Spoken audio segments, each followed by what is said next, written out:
Hi, everyone. This is the acyuta-bhava from Nightlight Astrology, and today I'm catching up with my Planets and Profile series. We're going to take a look at Mercury in the sign of Aquarius. So, those of you who've been following my channel for a while know that I'm slowly doing all of the planets through all of the signs. And we've finished Venus and Mars. You can go back in my archives and look at Venus and Mars through all 12 signs. And I think, 3 or 4 away from finishing the Mercury series now. Mercury just did a long retrograde in Aquarius here in the month of February 2021. And so it's a good time to talk about Mercury in the sign of Aquarius. So there's always a few things to remember about a planet in any sign other than its own. One is that it is going to be hosted by the ruling planet of the sign. So if Mercury is in Aquarius, in other words, it's a house guest in Saturn's temple. So that's the first and most basic way you have to think about planets in the signs of other planets is, hey, I'm hanging out with in another planet's house. Aquarius is the fixed masculine air temple of Saturn. So by fixed, we mean that it comes in the middle of a season in zodiacal speak. That would be the winter season. It is a masculine or yang sign. Which means it's going to be more outward and centrifugal as opposed to centripetal, moving outward from the center. And it's an air sign. A lot of people think about Aquarius as a water sign. It's actually an air sign.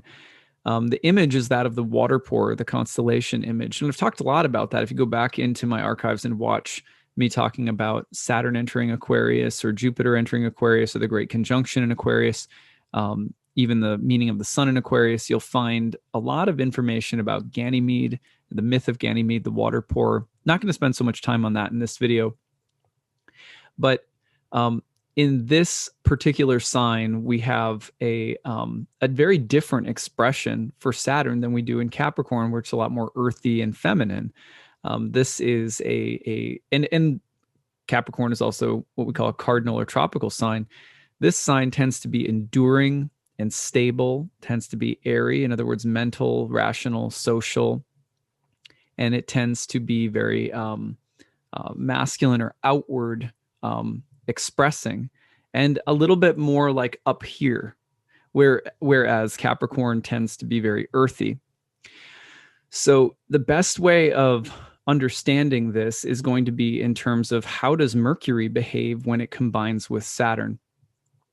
Because there's always many layers that you can use within a sign to understand what it means when a planet is in that sign. But the most basic and most fundamental combination that you have to learn is how does Mercury behave in Aquarius? In other words, how does Mercury behave when you blend it with Saturn? Not just any Saturn, in this case, the airy, sort of fixed, masculine temple of Saturn.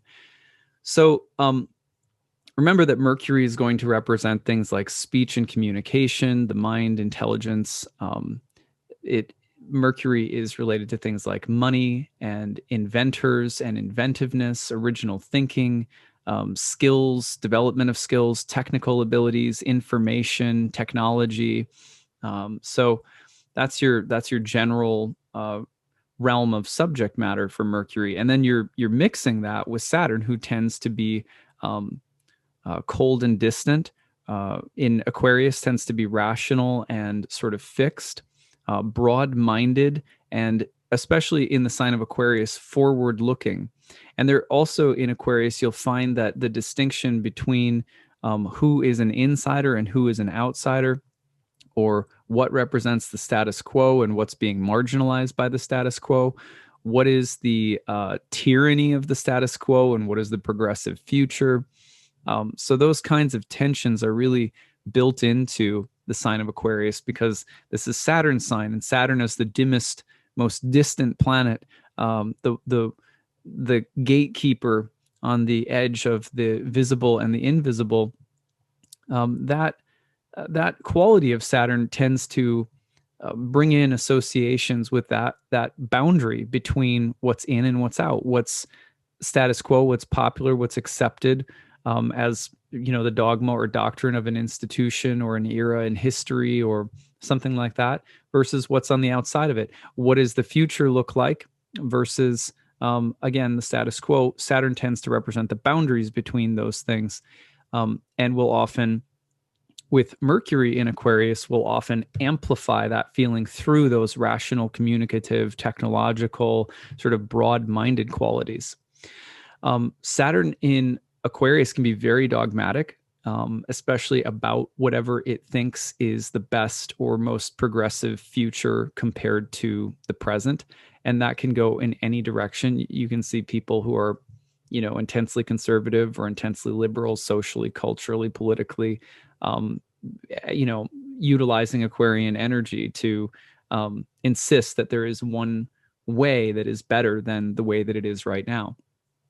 And so it's very idealistic in that sense. And it's I would say that it lends itself to ideological zealousness more than many other signs. Not a lot of people think about that. We love to glorify the kind of rebellious qualities. And sometimes that's a really good thing, especially when it comes to making the world a better place, you could say. But then, when it's in the hands of fanatics, the Aquarian energy is potentially very damaging. So now, how does Mercury behave when it's hanging out in this fixed masculine air temple of Saturn? Well, I like to use examples of celebrities, historical figures, just because everyone can recognize these people and the way that their life or something that they did or a character type that they tend to play in movies or something like that will embody something of their astrology. So I'm just going to go through a list and you can notice some of the things that are really unique. Let's talk about Steve Jobs. So Steve Jobs, Mercury in Aquarius. He's got that inventive, broad-minded, progressive, technological kind of quality. Whether you celebrate or like his, contribution to the world or not, I'm just saying, he's sort of this tech pioneer of sorts, and he also was inspired by LSD and other like the 1960s had an impact on him. So that's a really good example. Someone else who's a lot like him in a sense, who kind of launched this empire of imagination and technology and stuff like that. Not so much on the tech front, but Oprah Winfrey. Oprah Winfrey also arguably one of the most innovative cultural media personalities, in the past probably 50, 100 years. Launching, book club and magazine and her show, of course. And so just that broad-minded, and she was a pioneer in her own right too, as a woman of color who, was one of the first primetime news anchors in Baltimore or something. I forget her story exactly, but she obviously blazed a trail. Martin Luther King Jr., Rosa Parks, two very famous civil rights, icons and legends. And of course, Mercury in Aquarius, very broad-minded, very progressive, and easily can tap into something in the collective and then become like iconic for it. There's Mercury in Aquarius, people are often like that. I mean, you'll see a lot of people who have these huge reaching impacts on the collective consciousness and kind of change the way we look at things. That have Mercury in Aquarius. Another one would be Michael Jordan, arguably one of the most, he changed the world of athletics and sports and the way that popular sports icons are perceived, launched an industry of products, his Nike brand. I mean, everything with him is very similar. Dr. Dre is another one. He's an influencer, right? So that idea, I guess that's the phrase now, right, is influencer, but he has this way of influencing people by the way he thinks and the products he comes up with. And he has this sort of empire. And I'm not saying that in a bad way, just, that's just what he did. That's the kind of impact he had. Floyd Mayweather is very similar. Floyd Mayweather is also like, he changed the nature of the sport of boxing because of the kind of influence. And he's very aware of what's popular and how to press buttons in terms of what's popular and what gets reactions and what's liked. And Aquarian people have such they're so dialed into that in so many ways, even if it's in your own small sphere of influence. Another example of someone like that is go through my list here. Muhammad Ali, huge impact in the realm of boxing. So him and Floyd Mayweather have the Mercury and Aquarius signature, and the way that they both talk is very similar in terms of like, I'm the greatest. And there's just this, of course, Muhammad Ali is also, someone who's, not only civil rights, but Vietnam War activist, I believe. And so anyway, they have this ability to speak to the collective, and they become like mouthpieces for the gods in a weird way. And that's kind of a part of the Ganymede myth too, where you have this promising human being that's like abducted by the gods, and they sort of are set apart from normal people in some way. They have this broad-reaching influence, but they also don't really fit in. They're marked by their difference in some way. Mozart is a great example. If you ever saw the movie Amadeus, really quirky personality, as you can see it in that movie. Energy and a kind of genius. Like he changes music because of his just progressive and inventiveness. Jim Carrey is very similar. He's in a Mercury and Aquarius. Jim Carrey is someone who's changes the genre of comedy when his work comes about, and very similar to what was his predecessor, Jerry Lewis, I think. I can't remember, but he kind of emulated him too, if I remember correctly. Let's see here, lots more. I said Muhammad Ali. You have people who are inventors in a more traditional way, like Thomas Edison, who's associated with a lot of different inventions, but including those, he was not the original inventor of the light bulb, but he had some, I think he helped mass produce the light bulb, but there's some story about that I'm going to forget. But obviously Thomas Edison, very famous inventor. Benjamin Franklin, another very famous inventor. Mercury in Aquarius. So that inventive quality, that trend-setting quality, that insight into what is in or what is out, the tendency to represent that which is marginalized or strange or different or unusual. Marilyn Manson is another example of Mercury in Aquarius. Not personally a fan of his, but he certainly was that he had this way of setting. I remember how he really became emblematic of like the goth movement in the 90s. I just remember that very well from high school. Let's see. Bob Marley. There's another really very progressive, trend-setting person, musician, obviously. The Weeknd. George Harrison. I love George Harrison. He one of the ways that he was a trendsetter was that he was one of the Beatles that did the most to infuse yogic culture into his music, and in that way was very progressive and outside of the box at that time. He was the Beatle that was probably arguably the most influenced by yoga. You've got Janis Joplin, another good example. I like Swami Vivekananda, who is like a missionary, like a yogic missionary who was a big part of bringing yoga to the West. So that's just that broad-minded and huge influence. I mean, yogic culture in the West really, in many ways, couldn't have happened without Swami Vivekananda and others, of course, but he's a great example. You have people also who have this kind of almost like questioning. They tend to be deep, skeptical, hard-minded, or broad-minded, cynical or skeptical mindsets. Bill Maher is a great example of that, where he's kind of like he's a high priest of skepticism, and he likes to. He's really kind of he really will poke at anyone, and also obviously is always interested in the story that isn't being told.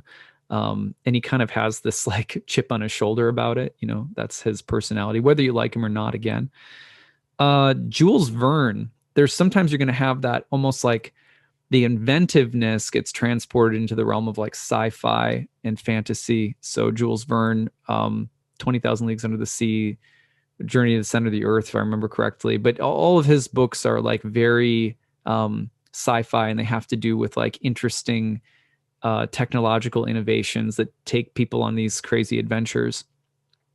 Bobby Fischer.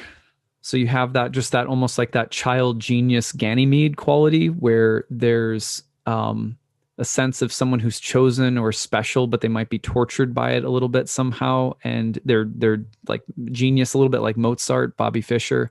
You have people who are influencers and are just really quirky, like Jim Carrey or Steve Irwin, the crocodile hunter. So that was the alligator crocodile hunter. Jack Kerouac, also like that, just that kind of a little bit like Bill Maher, very different also, but just has that kind of skeptical star child, troubled and rebellious, but very insightful, but very brilliant intellect. Look at the Ganymede thing again with Jack Kerouac a bit. Jason Bateman is another good example where there's just that kind of, he's very Capricornian, by the way, but Jason Bateman also has that kind of just that dry, and you've ever listened to him speak, he has that kind of dry, biting, witty quality, and that's very much a Mercury in a Saturn sign. So anyway, those are some of the examples to give you a feeling for what Mercury in Aquarius is like. I would love to hear from you guys. I have family members, like I have 3 family members, my direct family members who are Aquarians. So I was a Cancer in a family of Aquarians, but I'm very used to the Mercury in Aquarius energy. I think about it as not afraid to look at the future, not afraid to look at what's not being said or seen or heard, to be very inventive and original, sometimes a little bit tortured by that. Those are some of the main things that stick out for me. And my father was someone who was very progressive, in the church. Like, this is of course a couple of decades ago, but it was unique for the church. In the church that I grew up in, it was a United Methodist church, but we were very accepting of gay people coming to our church or to our house for dinner, and that was like, people often questioned whether my dad was a real Christian because of such things. And that's the Aquarian personality of my father's sun in Mercury in Aquarius. So, I think that without our Mercury in Aquarius people, we wouldn't make progress. We wouldn't have some of the genius that we've had. But there can also be this weird, the Mercury in Aquarius energy can be a bit tortured by their sense of either righteousness or the tortured a bit by their uniqueness. So that's something that's probably the shadow side. But what do you guys think? I don't have Mercury in Aquarius, so I can't speak to it directly, just aside from what I've seen from my clients over the years. How is Mercury in Aquarius? If you have it in your chart, I'd love to hear your stories.